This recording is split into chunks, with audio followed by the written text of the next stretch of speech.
प्यारे विद्यार्थियों, आज हम YouTube चैनल में कक्षा 11 की भौतिक विज्ञान में प्रतिशत त्रुटि पढ़ेंगे, जिसे हम इंग्लिश में कहते हैं परसेंटेज एरर कहते हैं। अब ध्यान दो, समय भौतिक विज्ञान में जो हम कुछ माप करते हैं तो जब माप लेते हैं तो माप हमसे शुद्ध नहीं हो सकती, उसमें थोड़ी बहुत त्रुटि या थोड़ी बहुत गलती अवश्य होती है। तो इसलिए हम उस भौतिक राशि या प्रयोग में हम क्या करते हैं, प्रतिशत त्रुटि ज्ञात करते हैं। तो प्रतिशत त्रुटि के बारे में आज हम पढ़ेंगे।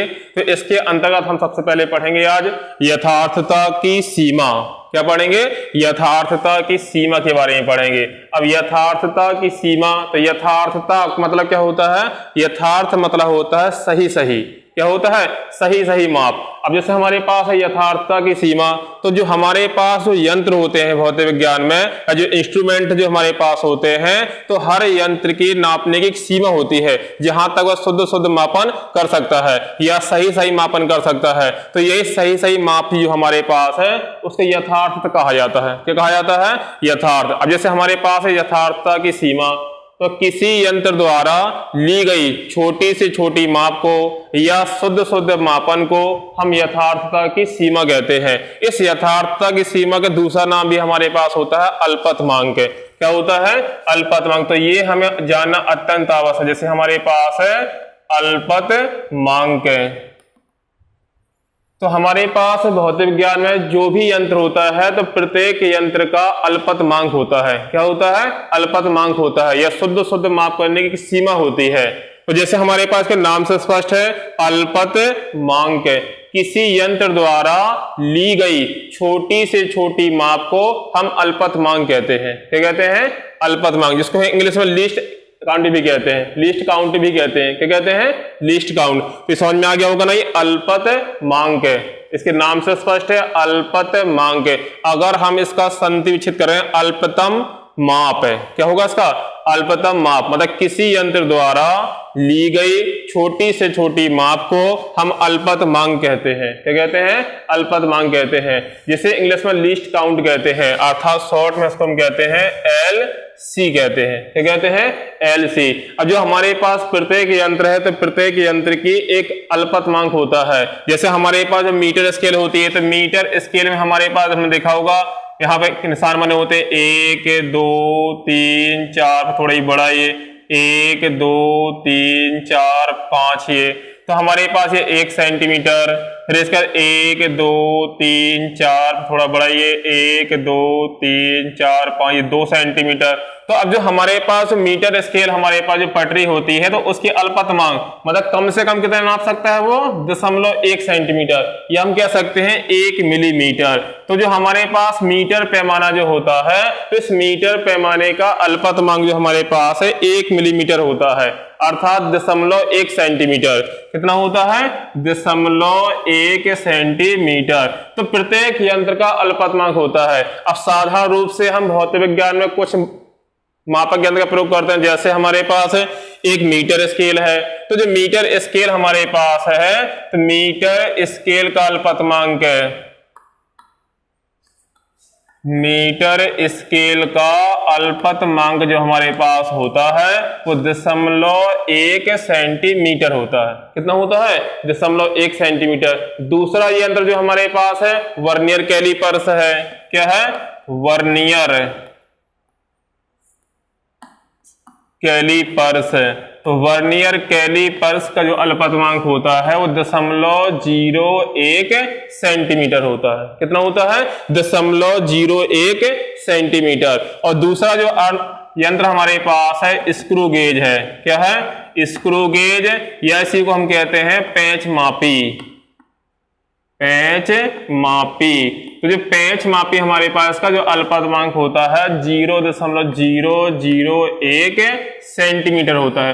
तो हमें कुछ मापक यंत्र दिए गए हैं जिसके अल्पतमांक निश्चित होते हैं, याद रखना है ये। तो जो मीटर स्केल हमारे पास है इसका अल्पतमांक कितना होता है? 0.1 सेंटीमीटर। और जो वर्नियर कैलिपर्स हमारे पास है तो इसका जो अल्पतमांक होता है वो 0.01 सेंटीमीटर होता है। और जो स्क्रू गेज या पेंच मापी जो हमारे पास है तो इसका अल्पतमांक कितना है? 0.001 सेंटीमीटर है। अब ध्यान दो इसमें, जैसे हमारे पास मीटर स्केल है, इसका अल्पतमांक 0.1 सेंटीमीटर है, तो हम क्या कर सकते हैं, दशमलव के एक स्थान तक शुद्ध मापन कर सकते हैं। अर्थात जो हमारे पास मीटर स्केल है, इसकी सहायता से हम 1.5 सेंटीमीटर आसानी नाप सकते हैं, 1.6 सेंटीमीटर आसानी नाप सकते हैं। अगर कहा जाए 1.51 को नापना है, तो हम क्या कर सकते हैं, इस मीटर स्केल से दशमलव के 2 स्थान का शुद्ध मापन नहीं कर सकते हैं, इसमें त्रुटि अवश्य होगी। क्या होगी? त्रुटि अवश्य होगी। तो हमें क्या करना है, जो मीटर स्केल हमारे पास है, तो मीटर स्केल की सहायता से हम दशमलव के एक स्थान तक शुद्ध मापन कर सकते हैं। अर्थात 1.5 को आसानी से नाप सकते हैं, 1.6 को आसानी से नाप सकते हैं, 1.7 सेंटीमीटर आसानी से नाप सकते हैं। अगर कहा जाए 1.53 नापना है तो नहीं नाप सकते हैं, मतलब थोड़ी बहुत गलती अवश्य होगी। तो जो मीटर स्केल हमारे पास है, हम दशमलव के एक स्थान का शुद्ध मापन कर सकते हैं। और वर्नियर कैलिपर से हम क्या कर सकते हैं, वर्नियर कैलिपर जो हमारे पास है, इसकी सहायता से हम दशमलव के 2 स्थान तक शुद्ध मापन कर सकते हैं। और जो हमारे पास पेंच मापी या स्क्रू गेज है, इसमें हम दशमलव के 3 स्थान तक शुद्ध मापन कर सकते हैं। तो ये हमारे पास हो गया अल्पतमांक।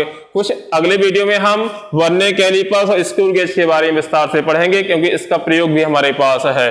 तो आज के लिए metre scale, vernier callipers, screw gauge और पेंच मापी में इतना ही पर्याप्त है। तो ये हमारे पास हो गया अल्पतमांक के बारे में हमने जाना। किसके बारे में जाना?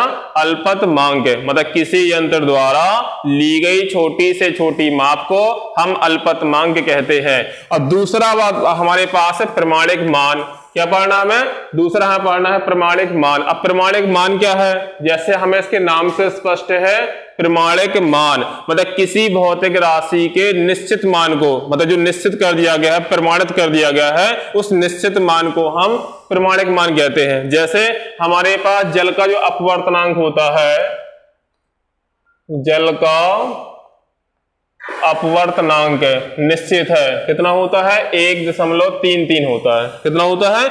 जल का जो अपवर्तनांक है 1.33 निश्चित, मतलब निश्चित किया गया, प्रमाणित किया गया है, तो ये प्रमाणिक मान कहलाएगा। जैसे और गुरुत्वाकर्षण जी का जो मान हमारे पास होता है 9.8 मीटर प्रति सेकंड स्क्वायर होता है, तो ये भी हमारे पास निश्चित है। तो किसी भौतिक राशि के निश्चित मान को हम प्रमाणिक मान कहते हैं। कौन सा मान कहते हैं? प्रमाणिक मान कहते हैं।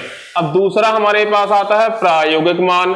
तो जैसे इसके नाम से स्पष्ट हमारे पास है प्रायोगिक मान, मतलब किसी भौतिक राशि का प्रयोग द्वारा ज्ञात किए गए मान को हम प्रायोगिक मान कहते हैं। जैसे हमारे पास जल का अपवर्तनांक एकदम 3 होता है, और हमने इसका प्रैक्टिकल किया या प्रयोग किया, तो प्रयोग के आधार पर हमने जो मान निकाला एकदम 3 निकाला, 1.36 निकाला, तो ये जो मान हमारे पास होगा ये क्या कहलाएगा? हमारे पास प्रायोगिक मान कहलाएगा। तो अब हमने देखा कि जल का जो अपवर्तनांक 3 निश्चित है, प्रमाणिक मान है। हमने प्रयोग द्वारा ज्ञात किया, 1.31 प्राप्त हुआ या 1.36 प्राप्त हुआ, तो ये प्रायोगिक मान कहलाएगा। क्या कहलाएगा? प्रायोगिक मान। तो हमने देखा कि हमने इसको करने में कुछ त्रुटि की है। जल का अपवर्तनांक कितना था? 1.33 था। हमने कितना प्राप्त किया? 1.36 प्राप्त किया, मतलब अधिक प्राप्त किया गया है, मतलब ये प्रयोग द्वारा ज्ञात किया। तो हमने कुछ त्रुटि की है, तो इस त्रुटि जो की जाती है, इस त्रुटि को कहा जाता है प्रयोगात्मक त्रुटि। क्या कहते हैं इसे हम? प्रयोगात्मक त्रुटि। तो अगली हेडिंग जो हमारे पास आती है वो कौन सी है? प्रयोगात्मक त्रुटि है। अब प्रयोगात्मक त्रुटि क्या है? निश्चित इसकी परिभाषा रेफरेंस बन जाएगी इसमें। प्रयोगात्मक त्रुटि मतलब प्रयोग में त्रुटि जो की है, तो हम कह सकते हैं प्रयोगात्मक त्रुटि क्या है?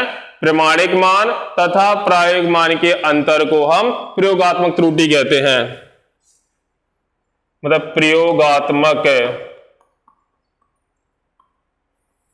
प्रयोगात्मक त्रुटि बराबर होता है प्रमाणिक मान, मीन डिफरेंस, प्रायोगिक मान। ये हमारे पास आ जाएगा प्रायोगिक मान। तो ये हमारे पास प्रयोगात्मक त्रुटि कहलाती है। तो प्रयोगात्मक त्रुटि क्या होती है? प्रमाणिक मान, मीन डिफरेंस, प्रायोगिक मान। ये चिन्ह काय का हमारे पास है? Mean difference. मीन डिफरेंस का मतलब है इन दोनों में से जो अधिक है उसमें से घटा देंगे, तो ये मीन डिफरेंस कहलाता है, माध्य अंतर। ठीक है, तो ये हमारे पास प्रयोगात्मक त्रुटि हो गया। अगली परिभाषा हमको पढ़नी है प्रतिशत त्रुटि। अभी प्रतिशत त्रुटि है क्या?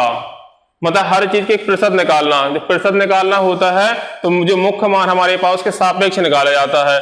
तो हमारे पास होगा प्रयोगात्मक त्रुटि हमारे पास है, तो इससे हमें क्या निकालना है, प्रतिशत त्रुटि निकालना है।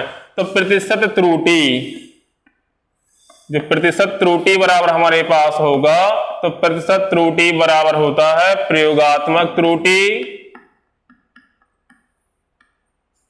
प्रयोगात्मक त्रुटि अपॉन प्रमाणिक मान, प्रमाणिक मान गुणे 100। तो ये हमारे पास प्रतिशत त्रुटि के सूत्र है। तो इससे परिभाषा क्या बन जाएगी इसमें प्रतिशत त्रुटि की, प्रयोगात्मक त्रुटि का प्रमाणिक मान के सापेक्ष प्रतिशत मान को प्रतिशत त्रुटि कहते हैं। क्या कहते हैं, प्रतिशत त्रुटि। तो प्रतिशत त्रुटि से कैसे कहते हैं, प्रयोगात्मक त्रुटि का प्रमाणिक मान के सापेक्ष प्रतिशत मान को हम प्रतिशत त्रुटि कहते हैं। क्या कहते हैं, प्रतिशत त्रुटि। इसको ऐसा भी ले सकते हैं, प्रायोगिक मान, मीन डिफरेंस, प्रमाणिक मान अपॉन प्रमाणिक मान